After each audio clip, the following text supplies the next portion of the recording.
Good morning students, welcome in the class 10th। आज हम लोग हमारा नेक्स्ट वीडियो देखने जा रहे हैं जिसमें हम लोग देखेंगे न्यूटन का वैश्विक गुरुत्वाकर्षण का नियम। इसको इंग्लिश में हम लोग Newton's universal law of gravitation भी कहते हैं। तो इस नियम के अनुसार केपलर के नियम को ध्यान में रखकर न्यूटन ने एक वैश्विक गुरुत्वाकर्षण का सिद्धांत बताया।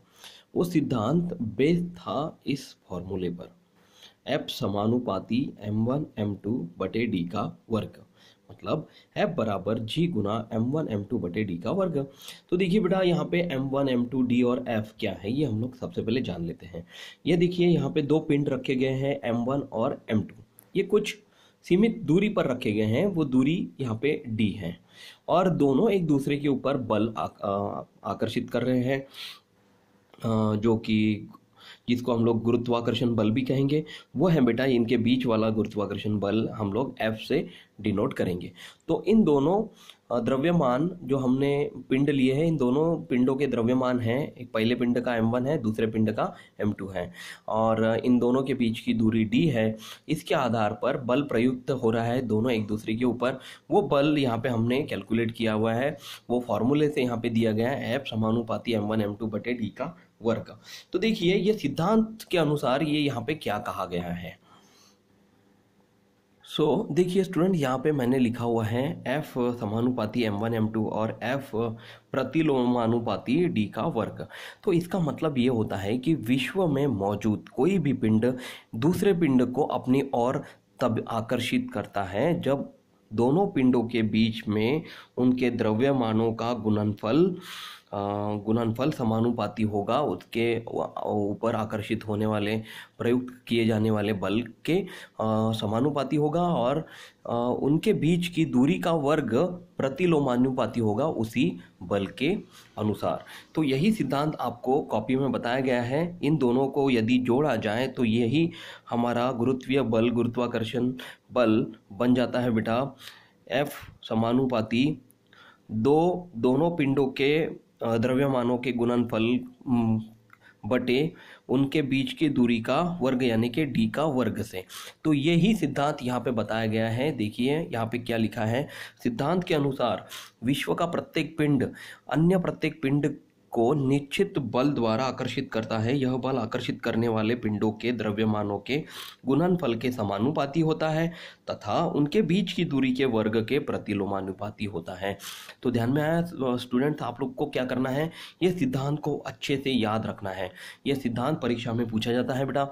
यह सिद्धांत आप लोग को बताना आना बहुत ज़रूरी है। इसके बाद में केपलर के बारे में जानकारी बताई है, ये आप लोग पढ़ लीजिए।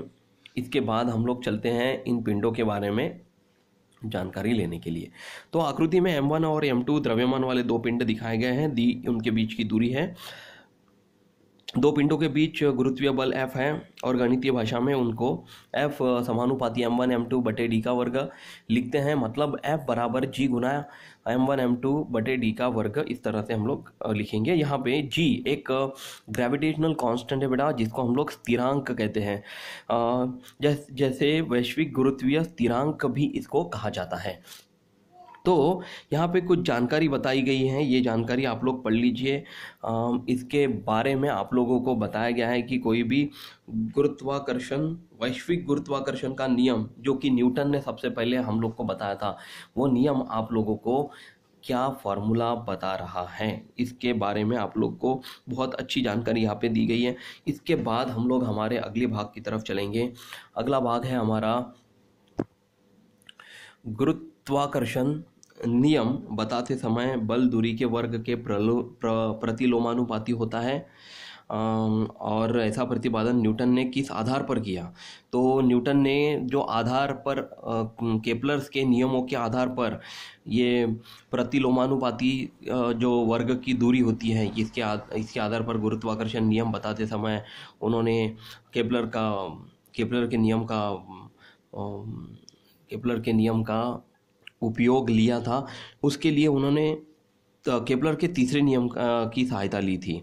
तो हम लोग ये केपलर के तीसरे नियम को यहाँ देखते हैं कि उन्होंने क्या बताया है।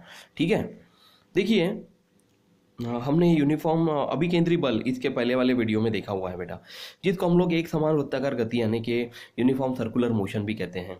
इसी को हम लोग इफेक्ट ऑफ सेंट्रीपिटल फोर्स भी कहेंगे। तो ये होता क्या है ये मैं आप लोग को बताता हूँ। तो देखिए स्टूडेंट्स, यदि पिंड का द्रव्यमान m हो, उसकी त्रिज्या r हो और वेग बराबर v हो, तो उसके ऊपर प्रयुक्त किया गया बल यानी कि F बराबर mv वर्ग बटे r ये होगा। ठीक है, mv वर्ग बटे r, ये यदि हम लोग यहाँ पे प्रयुक्त किया हुआ बल देख रहे हैं तो यहाँ पे एक आकृति द्वारा मैं आपको ये समझा के बताता हूँ कि S जो है वो सेंटर में कहीं तो भी स्थित है। मतलब ये है हमारा सूर्य, उसके चारों ओर एक ग्रह परिक्रमा कर रहा है। ये मान के चलते हैं कि हमारी अर्थ यानी कि पृथ्वी है। तो यदि कोई ग्रह वृत्ताकार या दीर्घ वृत्ताकार कक्षा में सूर्य की परिक्रमा करता है तो सूर्य की दिशा में प्रयुक्त होने वाला अभिकेंद्री बल, सूर्य की ओर प्रयुक्त होने वाला अभिकेंद्री बल कौन सा होगा बेटा? F बराबर mv का वर्ग बटे r, ये होना चाहिए। तो यहाँ पे ग्रह का द्रव्यमान क्या होगा? ग्रह का द्रव्यमान होगा m और उसका वेग होगा v, और r जो होगा उस वृत्ताकार कक्षा की त्रिज्या होगी जो कि ग्रह पृथ्वी और सूर्य के बीच की दूरी है। तो उसका वेग हमने आवर्तकाल यानी कि t से दर्शाया गया है। यहाँ पे आवर्तकाल क्या होगा? आवर्तकाल यहाँ पे होगा बेटा t। ठीक है, यानी कि सूर्य के परिक्रमा करने की समयावधि।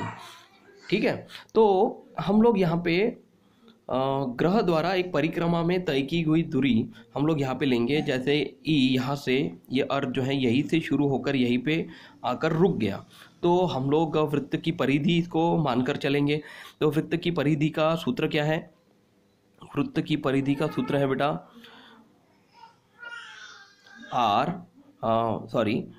To pi r। क्या है वृत्त की परिधि का सूत्र? 2 पाई r। और यहाँ पे r जो है वो सूर्य से उसकी दूरी है। ठीक है, अब हम लोग इसके बाद यहाँ पे जैसे आवर्तकाल को t लिख दिया है, वृत्त की परिधि हमने 2 पाई r लिख दी है। अगर हम लोग को वेग निकालना है तो वेग का सूत्र यहाँ पे बताया गया बेटा, तय की गई दूरी बटे उसके लिए लगने वाला समय, यानी कि हम लोग यहाँ पे समय लिखकर चलते हैं। तय की हुई दूरी कितनी होगी यहाँ पे आपको पता है? 2 पाई r, और समय जो होगा वो होगा बेटा t, जो कि हम लोगों ने आवर्तकाल से यहाँ पे लिखा हुआ है। तो हम लोगों को वेग v यानी वेग बराबर तय की हुई दूरी बटे समय यानी कि 2 पाई r यहाँ पे हम लोग को मिल रहा है। हमारे पास हमने सबसे पहले ये सूत्र देखा था F बराबर mv का वर्ग बटे r। अब यही सूत्र हम लोग दोबारा यहाँ पर लिखकर इस तरह से इक्वेशन लिख देते हैं। ये समीकरण हमारे पास आ गया। तो अब हम लोग क्या करेंगे कि v की वैल्यू जो है, v की जो वैल्यू हम लोग को यहाँ पे मिली हुई है, ये हम लोग ये सूत्र में रख देंगे। तो हम लोग को यहाँ पे इक्वेशन मिलता है m गुना 2 पाई r बटे t का वर्ग बटे यहाँ mv का वर्ग बटे यहाँ पे क्या आएगा बेटा? r, यहाँ पे आएगा r, तो बटे r। इस तरह से इक्वेशन हम लोग को मिल जाता है। तो अब देखिए इसको हल करेंगे हम लोग। m गुना 2 पाई r का वर्ग यानी क्या होगा? 4 पाई का वर्ग r का वर्ग बटे t का वर्ग बटे यहाँ पे आएगा हमारा r। इसको यदि हमने और हल किया तो यही इक्वेशन दोबारा लिखने के बाद हम लोग को t का वर्ग मिलता है r बटे 1। इसको गुणा करने के बाद बदल होता है, वो ऊपर वाली संख्या नीचे आ जाती है, नीचे वाली संख्या ऊपर आ जाती है, तो 1 बटे r। इस तरह से इक्वेशन हम लोग को मिलेगा।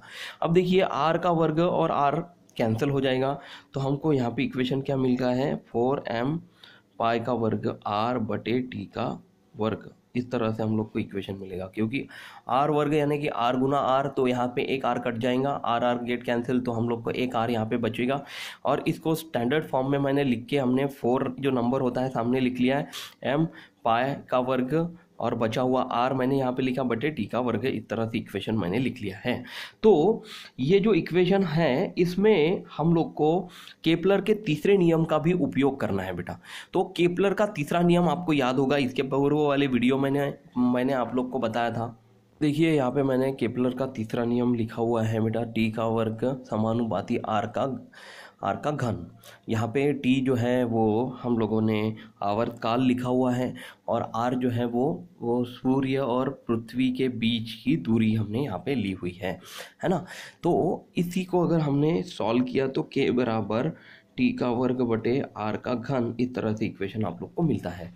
तो देखिए इसी को हम लोग केपलर के तीसरे नियम के आधार पर थोड़ा सा अगर इसको बदलना चाहें तो किस तरह से बदल पाएंगे। देखिए बेटा मैं यहाँ पे बदल के बताता हूँ आप लोग को। 4m पाई का वर्ग, यहाँ पे हम लोगों ने मान लीजिए कि मान लीजिए कि यहाँ पे मैंने यहाँ पे r का वर्ग इस तरह से इस इक्वेशन को लिखा, और यहाँ पे r का घन लिखते हुए अगर t का स्क्वायर इस तरह से लिखा। देखिए मैंने क्या किया है, सिर्फ 4m पाई का वर्ग यहाँ पे लिख लिया है, t का वर्ग इसलिए लिख लिया है, फिर r का घन ऊपर लिखा है और r का वर्ग नीचे लिखा है। r घन यानी कि r गुना r, तो 3r को गुणा करने के बाद यहाँ पे r गुना r 2r हो जाएंगे, तो दोनों r कैंसिल होने के बाद एक r यहाँ पे बचता ही है। ठीक है, तो इस तरह से हमने थोड़े से यहाँ पे बदल किए हुए हैं। अभी आप लोग को पता है कि केपलर के तीसरे नियम के अनुसार के बराबर हमारे पास इक्वेशन होता है बेटा टी वर्ग बटे आर का घन, जो कि यहाँ पे थोड़ा सा उल्टा है। तो हम लोग क्या करेंगे, इसी को अगर हम लोगों ने 1/k लिखा तो 1/k यानी कि क्या होगा, आर का घन बटे टी का वर्ग। तो यही इक्वेशन में ये वैल्यू अगर हमने पुट कर दी तो वैल्यू हम लोग को क्या मिलेगी, 4m पाई का वर्ग, मतलब पाई का वर्ग बटे आर का वर्ग गुना यहाँ पे क्या हो जाएगा, गुना 1/k। मतलब इस तरह से हम लोग को एक फाइनल इक्वेशन यहाँ पे मिल रहा है, 4m पाई का वर्ग बटे आर का वर्ग गुना 1/k, क्योंकि हम लोगों ने यहाँ पे आर घन बटे टी का वर्ग क्या लिखा है, यहाँ पे 1/k हमने यहाँ पे कैलकुलेट किया हुआ है। अब देखिए अब हमें फाइनल जो गुरुत्वीय बल जो यहाँ पे आखिरी में मिल रहा है वो क्या मिला है, 4m पाई का वर्ग बटे आर का वर्ग के। यही इक्वेशन हम लोग को 4m लिख लेता हूँ मैं, 4m पाई का वर्ग, यही इक्वेशन हम लोग को यहाँ पे आखिरी में मिला हुआ है, 4m पाई का वर्ग बटे आर का वर्ग के। ठीक है, ये जो इक्वेशन हम लोग को यहाँ पे मिला हुआ है इसको अगर हम लोग स्टैंडर्ड फॉर्म में चेंज करें तो यहाँ पे आपको लिखा हुआ है, आपको यहाँ पे बताया गया है 4m पाई का वर्ग बटे के, यहाँ पे इज इक्वल टू यानी कि बराबर होता है अचर, और अचर यानी कि एक कांस्टेंट स्थिरांक वैल्यू होती है जो कि हम लोग कोई भी वैल्यू यहाँ पे कंसिडर करके ले सकते हैं। इसलिए देखा जाए तो हमें इक्वेशन यहाँ पे मिलेगा f जो होता है प्रतिलोमानुपाती होगा 1/r का वर्ग। मतलब इसको हम लोग कैसे पढ़ेंगे, f प्रतिलोमानुपाती r का वर्ग, या फिर इसको इस तरह भी पढ़ सकते हैं f समानुपाती 1/r का वर्ग। ठीक है, मतलब ये जो वैल्यू है, ये वैल्यू जो है 4m पाई का वर्ग बटे के जो अचर की वैल्यू है ये यहाँ पे क्या हो जाएंगी, कैंसिल हो जाएंगी, बचेगी सिर्फ आर का वर्ग। अब इसका मतलब क्या है, इसका मतलब ये है कि आपको जैसे किताब में यहाँ पे दिया गया है, अर्थात ये जो फाइनल वैल्यू आप लोग को यहाँ पे अभी मिली, अर्थात सूर्य और ग्रह के बीच का विकेंद्री बल जो कि ग्रह के परिभ्रमण के लिए कारणीभूत होता है वह उनके बीच की दूरी के वर्ग के प्रतिलोमानुपाती होता है।